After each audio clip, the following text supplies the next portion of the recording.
Hi guys, welcome back to Fit Tamil. நான் Lakshan. Last video கணக்கு பேருக்கு ரீச் ஆயிருக்குன்னு நினைக்கிறேன். என்ன கணக்கு டிரெக்ட் மெசேஜஸ்லேருந்து சில கால்ஸ் வந்தது. இவ்வளோ பிஸி ஷெடியூல்லையும் நீங்கள் எப்படி இந்த டைம் மேனேஜ்மெண்ட் பண்ணீங்கன்னு சொல்லி. டைம் இல்லைன்றது சின்ன ஒரு எக்ஸ்கியூஸ் தான். ஒன் டேல 24 ஹவர்ஸ் இருக்குது. அதில் நாங்கள் ஒரு 1.5 ஹவர் எங்களோட ஹெல்த்துக்காகவும் உங்களோட பொடிக்காகவும் நாங்கள் செலவழிக்கலன்னு சொன்னால் அது பெரிய ஒரு எக்ஸ்கியூஸ் தான் அது. ஸோ நான் அது என்ன செஞ்சேன்னு சொன்னால், எனக்கு 8க்கு சைன் இன் பண்ணணும் என்ற வேலைக்கு கிட்டத்தட்ட எந்த இடத்துல இருந்து 32 கிலோமீட்டர்ஸ் அங்கால. So early எழும்பணும்.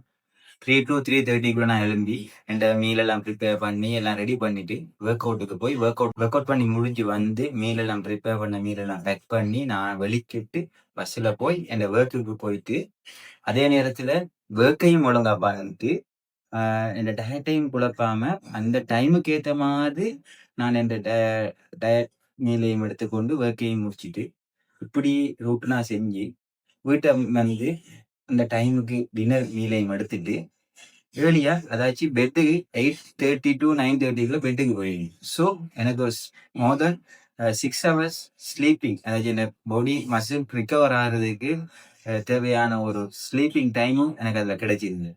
ஸோ டைம் இல்லைன்னு நானும் நினைச்சுதான் அதை ஸ்டார்ட் பண்ணினேன். ஆனால் டைம் நாங்கள் நினைச்சா எடுத்துக்கொள்ளையிலும், ஷெட்யூல் பண்ணினா எடுத்துக்கொள்ளையிலும். ஸோ டைம் இல்லை என்ற எக்ஸ்கியூஸை விட்டுட்டு இதுக்குள்ள நீங்கள் அதாச்சும் இதுக்குள்ள இன்டர்ஃபியர் ஆனீங்கன்னு சொன்னால் நீங்கள் கட்டாயம் ஒரு அச்சீவ்மெண்ட் உங்களுக்கு கிடைக்கும். ஸோ கைஸ், ஹெல்த்தி லைஃப் ஸ்டைல செய்யறதுக்கு மெயின் டைம் மேனேஜ்மெண்ட்.